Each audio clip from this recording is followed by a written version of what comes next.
باپ کی ڈانٹ بچے کے لیے بے حد مفید اور کارآمد ہوتی ہے، لیکن ہمارے ہاں کچھ مائیں ایسی ہیں جو اپنے باپ سے ہی بچوں کو بدزن کر دیتی ہیں۔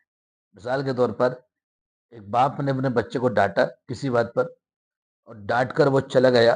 اس کے جانے کے بعد اس کی بیوی اس کے بچے کے سامنے یہ کہتی ہے کہ تیرے باپ کا تو دماغ خراب ہو گیا، وہ ہر وقت میرے بچے کے پیچھے پڑا رہتا ہے، ہر وقت تیرے پیچھے پڑا رہتا ہے، اس کے سمجھ میں کچھ آتا ہی نہیں ہے، پتہ نہیں کون سے خیالات کا ہے۔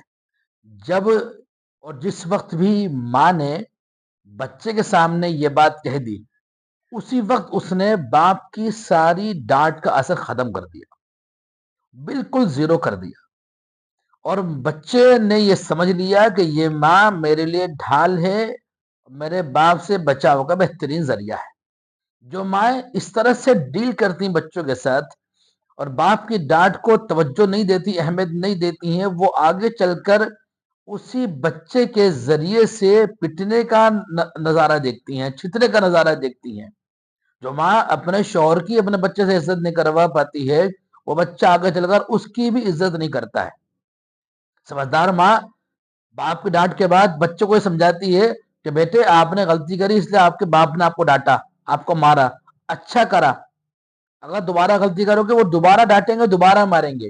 اگر آپ غلطی کرو گے اور آپ کے ابو آپ کو ماریں گے، پاپا ماریں گے، تو میں بالکل بچاؤں گی نہیں۔ آپ کے ابو آپ کے پاپا آپ سے اچھی محبت کرتے ہیں، آپ سے محبت کرتے ہیں، اس لیے آپ کے بارے میں سوچ رہے ہیں۔ اگر انہوں نے ڈانٹا ہے تو کسی وجہ سے ڈانٹا ہوگا۔